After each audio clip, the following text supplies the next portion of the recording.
लेकिन मेरे 2-3 बातें मैडम आपसे पूछनी है चेयरमैन साहब आपके थ्रू। एक तो अभी 5 स्टेटों में इलेक्शन हो रहा है, तो आप गैस का, पेट्रोल डीजल का प्राइस आप बढ़ा नहीं रहे हैं।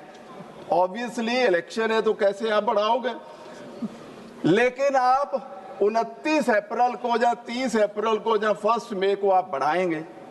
मैं चेयरमैन साहब आपके माध्यम से वित्त मंत्री जी को निवेदन करना चाहता हूं कि साहब जब $20 क्रूड ऑयल आ गया था, $40 आ गया, तब ना आपने एक्साइज बढ़ा के लोगों को राहत नहीं दी थी। इस बार एक्साइज कम करके लोगों को राहत दीजिए, ये हमारी आपसे मांग है। इस बार लोगों पे, कॉमन मैन पे क्रूड ऑयल और गैस, उसकी महंगी पेट्रोल ना करिए, ये हमारा आपको बेनती है। दूसरी उसमें मेरी बात आपसे है कि जो इन्फ्लेशन कंट्री में अब बढ़ेगी उसका आप क्या करेंगे। तीसरा जो मैं पूछना चाहता हूं,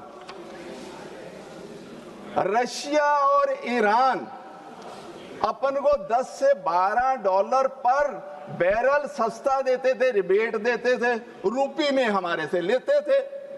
अब आप स्पॉट मार्केट से खरीद रहे हैं ऑयल और गैस।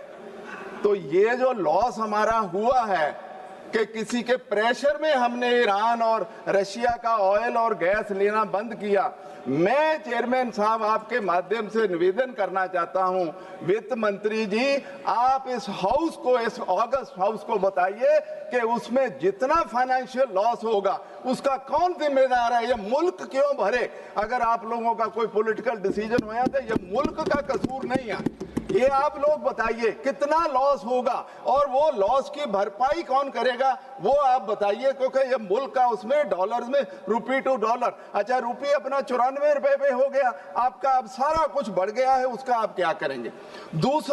तीसरी बात जो मैं इस पे कहना चाहता हूं, जब यूपीए गवर्नमेंट थी तब 77% इंपोर्ट होता था क्रूड ऑयल का, अब 88 या 89% है। ओएनजीसी के पास सरप्लस पैसा पड़ा था, आज 80,000 लोन पे हैं। क्या हुआ है 10-11 साल में, हमारी इंटरनल प्रोडक्शन क्यों नहीं बढ़ी, उसका सवाल का जवाब दीजिए।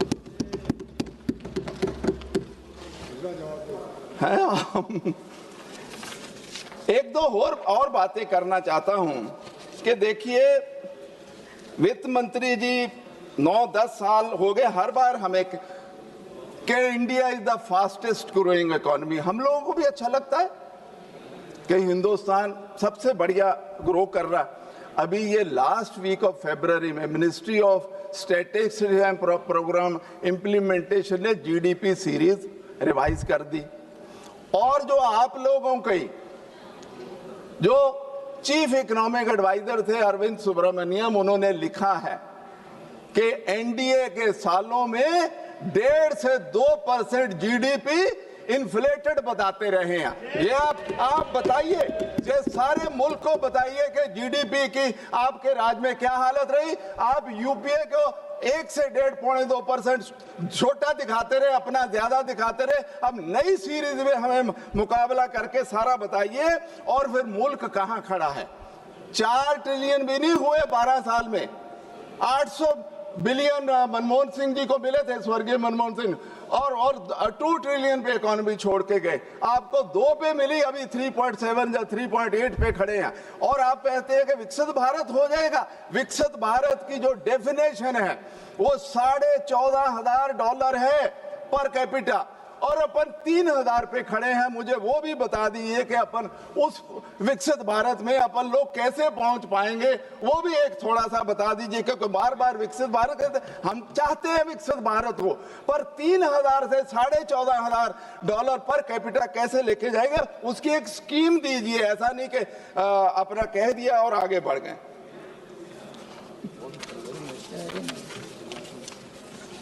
एक दो और बातें हैं। इन्फ्लेशन की मैंने बात कह दी है कि जी इन्फ्लेशन को कंट्रोल कैसे करना, क्योंकि इन्फ्लेशन तो अब होगी।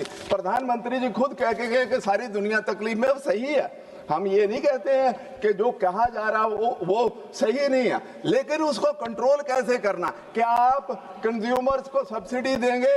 क्या आप सस्ती चीजें कैसे करेंगे? क्योंकि जब क्रूड ऑयल और पेट्रोल महंगा होगा, दुनिया की हर चीज महंगी होगी, तो आपका क्या प्लान क्या है इन्फ्लेशन को कंट्रोल करने में, वो हम जानना चाहते हैं कि उस पर क्या होगा। अच्छा, जो रुपये नीचे जा रहा है उस पर भी वित्त मंत्री जी थोड़ा सा चेयरमैन साहब आपके कि वो कैसे करोगे आप, वो बताइए कि रुपये जितना गिर रहा है, हर चीज हमारी महंगी हो रही है दुनिया में डॉलर के मुकाबले, आप कैसे हैंडल करोगे?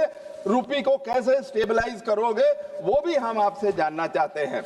और मैं पंजाब की जो प्रॉब्लम्स हैं, देखो पंजाब की, मैं ये नहीं कहता हूं कि फाइनेंस बिल में पंजाब क्यों नहीं लिखा, ऐसी बात नहीं मैं कहूंगा, पर आपने जो स्टेट रेवेन्यू डिफिसिट देते थे वो आपने बंद कर दिया। हम तो हिंदुस्तान में सबसे ज्यादा डेट पंजाब पे है, हमारा उसमें नुकसान हो गया।